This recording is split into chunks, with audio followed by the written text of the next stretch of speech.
मन शांत झालं तर देव तुमच्या सोबत आहे.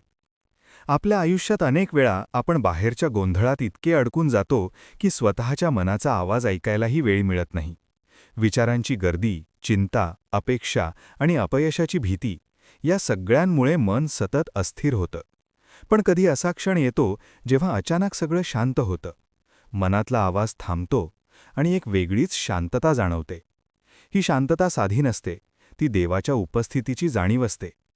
मन शांत होणं म्हणजे फक्त विचार थांबणं नाही, तर आतल्या गोंधळाचा शेवट होणं आहे. जेव्हा आपण सगळ्या चिंता देवाच्या हवाली करतो, तेव्हा मन हळूहळू शांत व्हायला लागतं. ही शांतता म्हणजे देव आपल्याला सांगत असतो, मी तुझ्या सोबत आहे, घाबरू नकोस. आजच्या धावपळीच्या जगात आपण नेहमी बाहेर काहीतरी शोधत असतो, आनंद, समाधान, यश. पण खरं समाधान बाहेर नाही, ते आपल्या आत आहे. जेव्हा आपण स्वतःशी जोडले जातो तेव्हा देवाशीही जोडले जातो.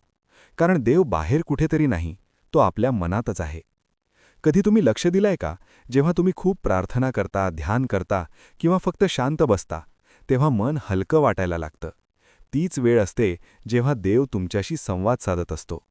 तो शब्दांमध्ये बोलत नाही, पण त्या शांततेतून तो तुम्हाला योग्य मार्ग दाखवतो. जीवनात कितीही अडचणी आल्या, कितीही वादळं आली, तरी जर तुमचं मन शांत राहिलं तर समजा देव तुमच्या बाजूने उभा आहे. कारण देव कधीही गोंधळात नसतो, तो नेहमी शांततेत असतो. आणि जेव्हा तुम्ही त्या शांततेला स्वीकारता, तेव्हा तुम्हाला तुमच्या प्रत्येक प्रश्नाचं उत्तर मिळू लागतं.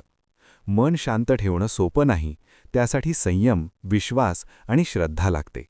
रोज थोडा वेळ स्वतःसाठी काढा. मोबाईल, सोशल मीडिया आणि बाहेरच्या जगापासून थोडं दूर राहा. स्वतःशी बोला, स्वतःला समजा आणि सर्वात महत्त्वाचं म्हणजे देवावर विश्वास ठेवा.